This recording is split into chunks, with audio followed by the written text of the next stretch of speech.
Assalamualaikum warahmatullahi wabarakatuh. Baiklah teman-teman, kali ini kita akan belajar mengenai teori konstruktivisme dalam pembelajaran. Apa itu teori belajar konstruktivisme?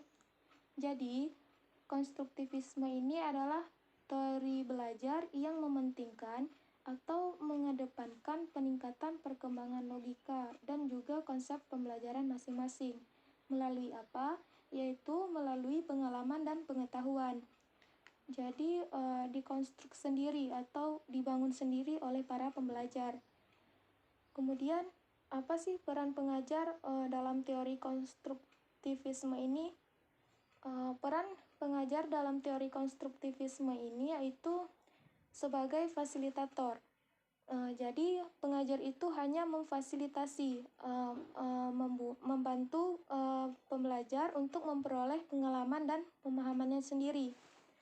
Jadi kita tidak berikan secara instan, akan tetapi kita bantu, kita fasilitasi supaya mereka menemukannya sendiri. Pada teori konstruktivisme ini, poinnya adalah pengetahuan itu dibangun oleh seseorang, tidak disampaikan. Jadi pengetahuan itu tidak hanya menerima saja dari dosen atau guru, tetapi kita yang membangun sendiri bisa melalui pengalaman ataupun pengetahuan. Kemudian perbedaan prinsip dari teori belajar yang sudah kita pelajari yaitu teori behaviorisme, teori kognitif, dan teori konstruktivisme. Teori behaviorisme ini kita belajar mengenai what, apa fakta yang ada. Kemudian teori kognitif ini menekankan pada how, bagaimana proses dan prinsip suatu pengetahuan baru. Sedangkan teori konstruktivisme ini menekankan pada why, mengapa. Ini sudah termasuk pada penalaran tingkat tinggi, sehingga ketika orang bertanya mengapa, itu berarti mereka ingin paham dan ingin membentuk pengetahuan sendiri. Selanjutnya ada prinsip dari teori konstruktivisme diantaranya yaitu yang pertama, pengetahuan dibangun oleh diri sendiri. Maksudnya yaitu siswa itu sendiri yang membangun pengetahuan tersebut. Yang kedua, pengetahuan tidak dapat dipindahkan dari pengajar ke mahasiswa. Yang ketiga, mahasiswa atau pelajar harus aktif mengkonstruksi secara terus-menerus, sehingga selalu terjadi perubahan konsep ilmiah dari yang tidak tahu menjadi tahu, ataupun dari yang tidak paham menjadi paham. Yang keempat, pengajar hanya membantu menyediakan sarana dan situasi supaya proses konstruksi berjalan lancar. Selanjutnya ada karakteristik konstruktivisme menurut Driver and Bell. Yang pertama, mahasiswa tidak dipandang sebagai sesuatu yang pasif, melainkan mahasiswa ini memang memiliki tujuan tertentu, maka kita harus aktif berdiskusi. Yang kedua, belajar ini harus mempertimbangkan keterlibatan pembelajar. Jadi orang yang mau belajar dengan konstruktivisme ini harus terlibat seoptimal mungkin. Yang ketiga, pengetahuan tidak datang dari luar, tetapi dikonstruksi secara personal. Jadi masing-masing personal itu mengalami atau melakukannya, kemudian dia bisa mengkonstruksi pengetahuannya. Bisa dari pengalaman, bisa juga dari apapun dari luar, tetapi dia yang mengkonstruksi pengetahuannya sendiri sehingga berkembang. Yang keempat, pembelajaran bukan transmisi pengetahuan. Pembelajaran itu bukan proses transfer ilmu. Yang kelima, kurikulum itu tidak hanya dipelajari, melainkan merupakan seperangkat pembelajaran materi dan sumber. Jadi memang betul-betul disusun sedemikian rupa agar target atau tujuan dari pembelajaran itu bisa tercapai. Selanjutnya, implikasi teori belajar konstruktivisme. Yang pertama, tujuan pendidikan itu yaitu supaya menghasilkan individu yang mampu berpikir. Jadi, kita bisa berpikir untuk menyelesaikan semua persoalan. Yang kedua, kurikulum dirancang sedemikian rupa supaya ada situasi yang memungkinkan pengetahuan dan keterampilan itu dibangun pada siswa.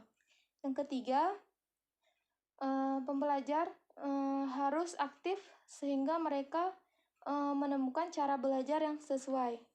Yang keempat, tugas pengajar sebagai mediator atau fasilitator bisa juga menjadi teman sehingga situasinya bisa kondusif untuk terjadinya konstruksi pengetahuan pada diri sendiri. Yang kelima, latihan memecahkan masalah.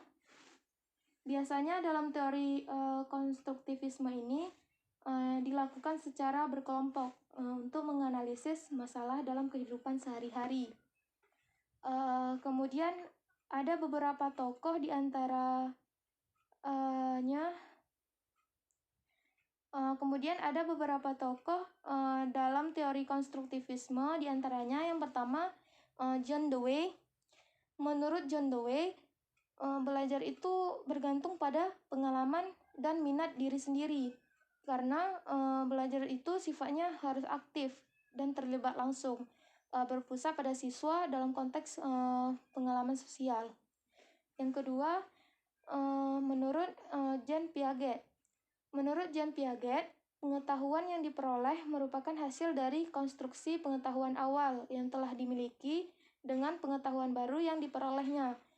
Misalnya, dari awal dia sudah memiliki pengetahuan, kemudian dia menemukan pengetahuan baru. Jadi, bagaimana cara pengetahuan yang ada dari awal dan pengetahuan baru itu bisa dilebur menjadi satu pengetahuan yang baru. Selanjutnya ada proses konstruksi menurut Jean Piaget. Ada 4 tahap, yaitu skemata, asimilasi, akomodasi, dan keseimbangan. Skemata itu sekumpulan konsep-konsep yang sudah dimiliki oleh seseorang. Jadi asli ada dalam diri seseorang tersebut. Asimilasi itu yaitu integrasi pengalaman baru. Akomodasi untuk memodifikasi sehingga terwujudnya keseimbangan antara asimilasi dengan akomodasi, sehingga ada penyatuan dari pengalaman luar dengan struktur yang ada di dalam, maka terbentuklah pemahaman baru atau konsep baru.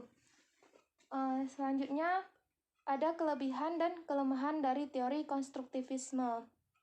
Yang pertama ada kelebihan teori konstruktivisme. Siswa dapat menyampaikan ide atau gagasan sehingga siswa bisa menjadi kreatif dan imajinatif. Efeknya yaitu pasti kepercayaan diri siswa tersebut meningkat, dan siswa ini menyadari bahwa dia mengalami kemajuan, dan yang terakhir yaitu lingkungan belajarnya kondusif, sangat bagus digunakan dalam proses belajar. Kemudian yang kedua ada kelemahan teori konstruktivisme, yaitu sangat mungkin terjadi miskonsepsi karena pengetahuan dibangun oleh siswa sendiri. Kadang-kadang peran guru itu tidak tampak pada saat siswa tidak mengalami kesulitan, sehingga peran guru itu tidak tampak.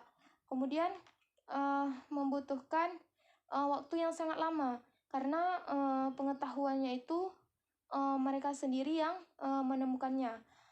Kesulitannya juga setiap pembelajar penanganannya itu yang berbeda-beda. Kemudian ada juga kondisi lingkungan belajar yang berbeda, sehingga mempengaruhi sarana dan prasarana yang kita butuhkan untuk menambah pengetahuan. Sehingga ini membedakan satu dan yang lainnya. Baiklah teman-teman, cukup sekian penjelasan dari saya materi teori konstruktivisme ini. Semoga bisa bermanfaat untuk kita semua. Saya akhiri. Wassalamualaikum warahmatullahi wabarakatuh.